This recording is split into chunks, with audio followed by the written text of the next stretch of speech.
What is the truth about the 2020 election? First, let's look at the numbers. Let's get a perspective, and let's look at Barack Obama 2008 election.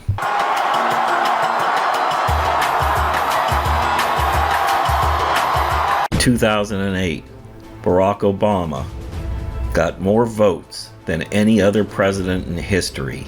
Barack Obama received 69,498,516 votes in 2008. In 2020, Joe Biden received 81,283,485 votes. In 2020, Joe Biden received 11,784,969 more votes than Barack Obama, defeating Barack Obama's historical rate.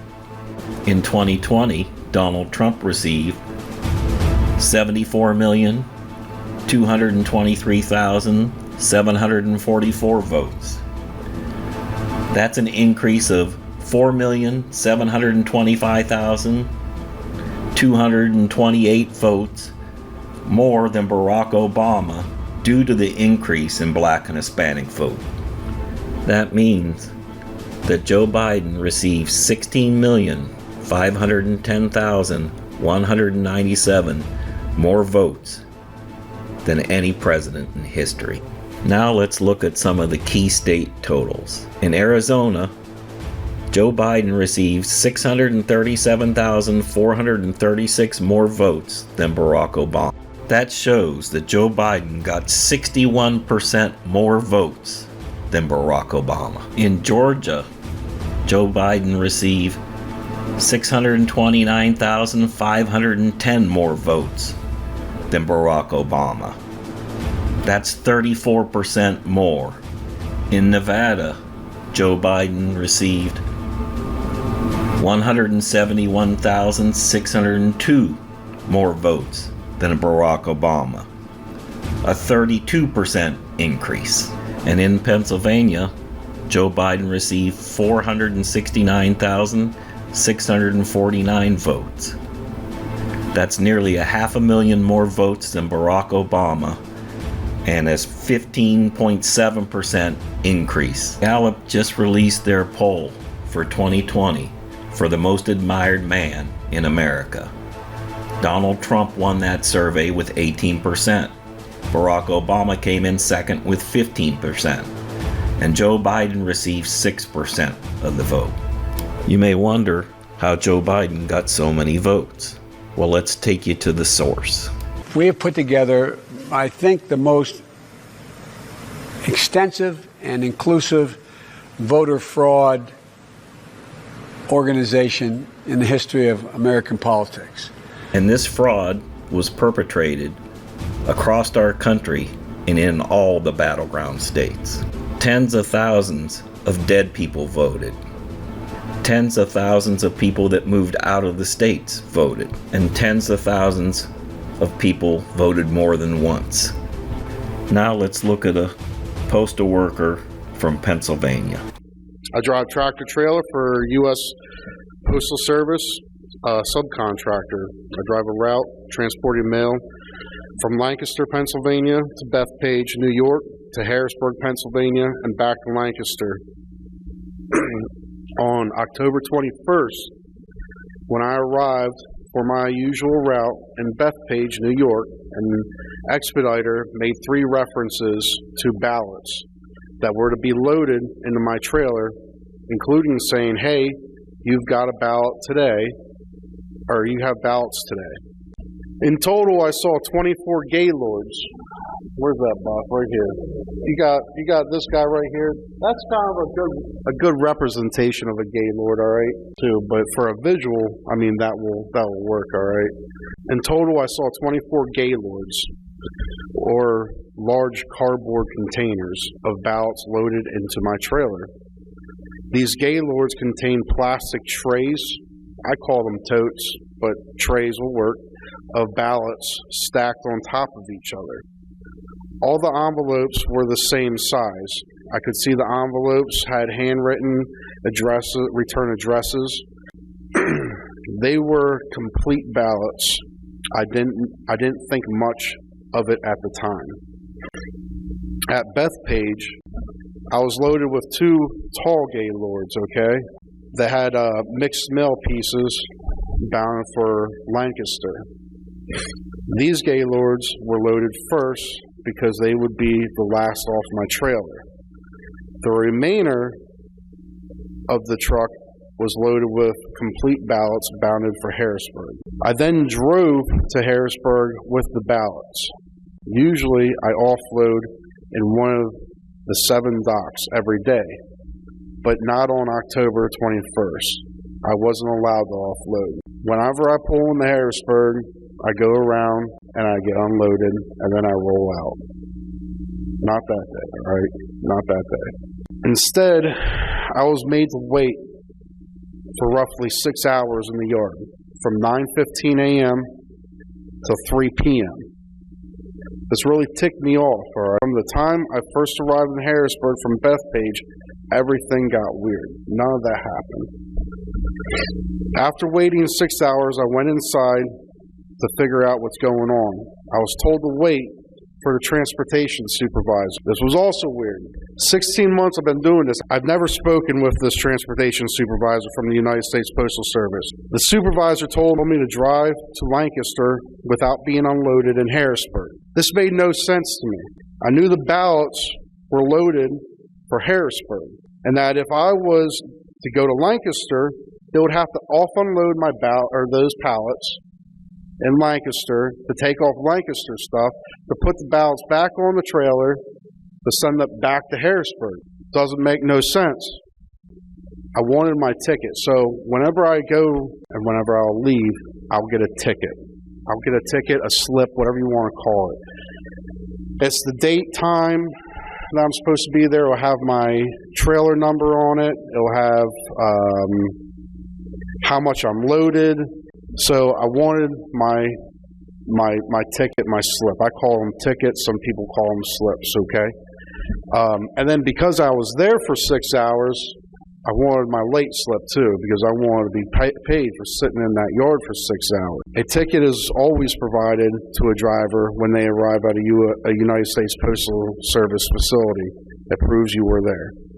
The transportation supervisor refused to give me a ticket and told me to leave. I then demanded he give me a late slip, since I wanted to get paid for the time I was sitting there and waiting for them to offload me. He refused to give me that too. He just told me to go to Lancaster. I then drove to Lancaster, unhooked my trailer in its normal place, and then drove my truck to where I always park it in a nearby lot, and then I went home. The next day, it just got weird. As I arrived at Lancaster's United States Postal Service facility with my tractor, I went to hook up to my trailer, and my trailer was gone. Not there no more. Since I started driving that Bethpage route, I've always had trailer 10R 1440. I like that trailer. What happened on October 21st was a series of unusual events that cannot be a coincidence. I know I saw ballots with return addresses filled out, thousands of them, thousands, loaded onto my trailer in New York and headed for Pennsylvania. At first, I didn't think it was a big deal. In fact, I thought it was really awesome. But as things became weirder, I got to thinking and wondered why I was driving complete ballots from New York to Pennsylvania. I didn't know why, so I decided to speak up.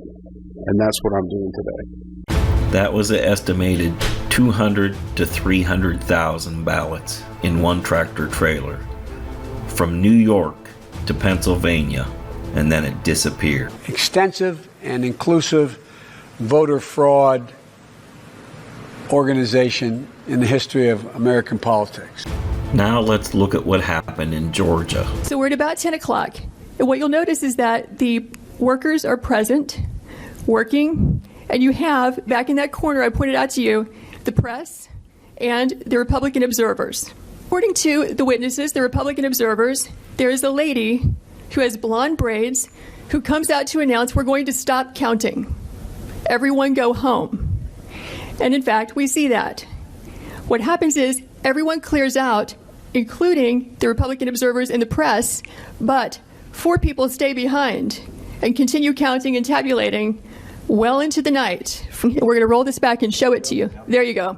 So now they're going to start pulling these ballots out from under this table. This table, the black one, was placed there by the lady with the blonde braids at about 8:22 a.m. in the morning. So she put that table there. So the same person who's staying behind now, the same person who cleared the place out under the pretense that we're going to stop counting, is the person who put the table there at 8:22 in the morning.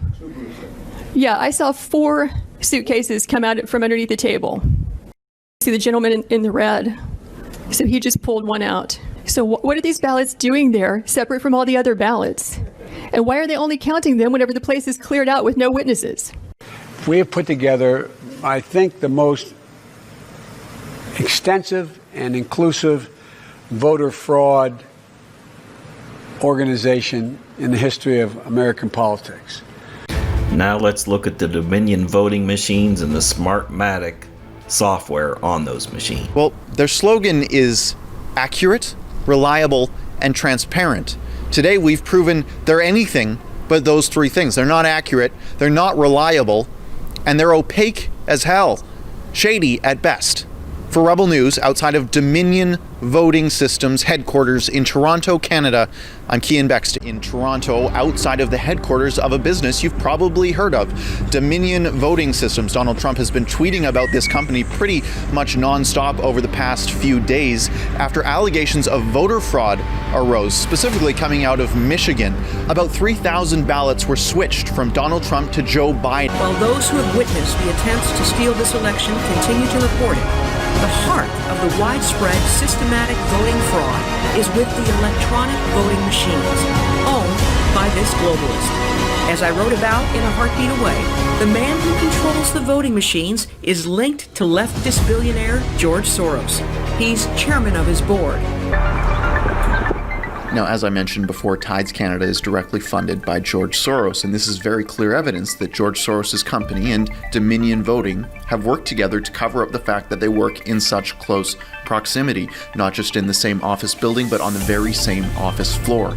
Now, what I need an answer to now, and what millions of Americans need an answer to, is how much access these extreme radicals at Tides Canada, funded by George Soros, how much access they have to the documents and information held within Dominion Voting Systems offices here in Toronto, Canada. A key executive of the company is Nancy Pelosi's former chief of staff. A major shareholder, Dianne Feinstein's husband, making Dominion voting machines heavily promoted by the Clinton Foundation. And go ask. We're going to see if we can get an interview and speak with folks at Dominion Voting as they go into work this morning. Let's see what we can find. Hi there, would you be able to tell us why Dominion Voting gave so much money to Hillary Clinton? Would you be able to explain that to me? Toronto morning, what Dominion Voting was doing when they donated almost $50,000 to Hillary Clinton. And I didn't make that up, the document is right here. It's almost too crazy to believe that an organization that we trust to be impartial, that controls the integrity of the ballots in dozens of jurisdictions, from New Brunswick to New York, Dominion Voting has their hands on ballots across the world. And we are supposed to trust them that they're handling those with integrity. Why did they decide that Hillary Clinton was deserving of so much? Now let's look at the Smartmatic software. CNN and pretty much all of your major news networks claim that there's absolutely no fraud and the Smartmatic software is the safest thing since sliced bread. Well, guys, this is one of your own news reports from roughly 2006. Antonio Mujica and his partner Alfredo Anzola received a small business loan from the Venezuelan government only months before the recall election.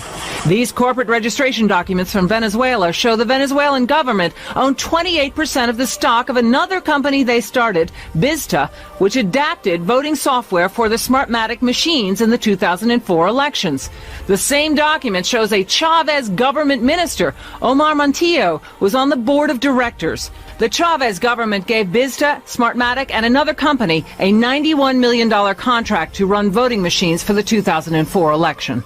The next year, the owners of Smartmatic, primarily owned by Venezuelan businessmen, bought Sequoia, one of the top electronic voting system companies in the United States, for $16 million. Smartmatic is a labyrinth of international holding companies owned by Venezuelan businessmen. Smartmatic Group NV of Curaçao, Netherlands, Antilles owns Smartmatic International BV of Amsterdam, Netherlands, owns Smartmatic Corporation of Florida, which bought Sequoia Voting Systems of California, USA. When Smartmatic bought the U.S. voting machine companies, the U.S. government did not review the sale. Many experts say those voting machines were manipulated in Venezuela to give President Hugo Chavez a victory. So what happened in this election, no matter whether you're a Republican or a Democrat, what we all saw on November 3rd was that Trump was way ahead in the swing states by hundreds and hundreds of thousands of votes, more than they probably anticipated. Then everything got shut down, and then in the morning, Joe Biden had popped up ahead. Well, gee, George. Exit polls done by the U.S. firm Penn, Schoen and Berland had Chavez losing 41% to 59%. But the next day, Chavez declared victory, reversing the score, saying he won 59% of the vote. Everything was computed in the favor of the government. So the only explanation is that the Smartmatic machines had been programmed in that way. A Harvard mathematician crunched the numbers on the Venezuelan election. It had to be the Smartmatic system. All these machines talk to a central computer and report on their results. And in that mechanism, as they communicate with the central machine can report anything. Smartmatic is technically based in Boca Raton, Florida, but the president of the company, Jack Blaine, testified to the Chicago City Council. Fewer than a dozen Smartmatic employees work in Florida. The majority of the workers are based in Venezuela. You couldn't make this stuff up. I mean, guys, humbly speaking, this is CNN's own reporting. These Democrat Dominion machines just happen to be the ones used in 28 key states, including Arizona, Michigan, Nevada, Wisconsin, and Pennsylvania. And these machines come with some customized features, glitches, that can both add huge blocks of votes to the Democrat, while the Republican gets none, and flip votes from the Republican to the Democrat. Here's proof, beginning with Kentucky, where 560 votes were flipped from Republican Matt Bevin to the Democrat. So here we are before the update, and now I'm going to start walking you forward. Watch the gold. Here comes the update from Clarity. There it is. Let's look at Matt Bevin. He now has 661, 675. But look down below. He did have 662, 235. At the exact same second that Andy Bashir has gone up 560 votes, Matt Bevin has gone down 560 votes. You just saw the Democrat Dominion machines flip votes from one candidate to another. But take a look at what they did in Michigan. In this round of updates, 138,339 Biden votes were added without a single person in the state of Michigan voting for Trump. Statistically impossible.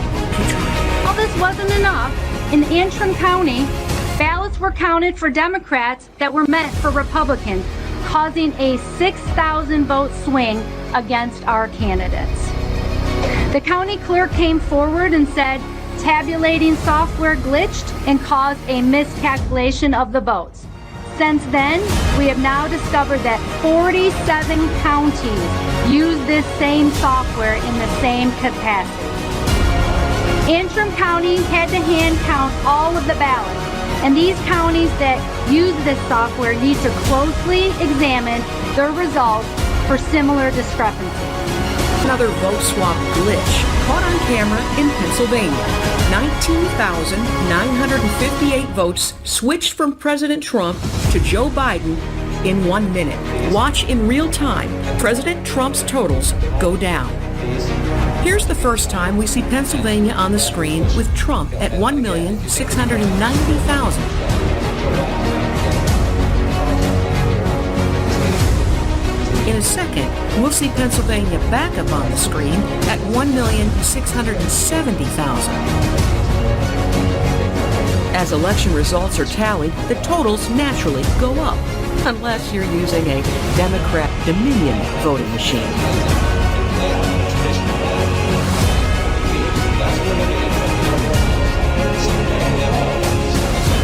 And there it is. Nearly 20,000 votes stolen from President Trump right in front of our eyes. Here it is, side by side, with evidence of the nearly 20,000 Trump votes removed.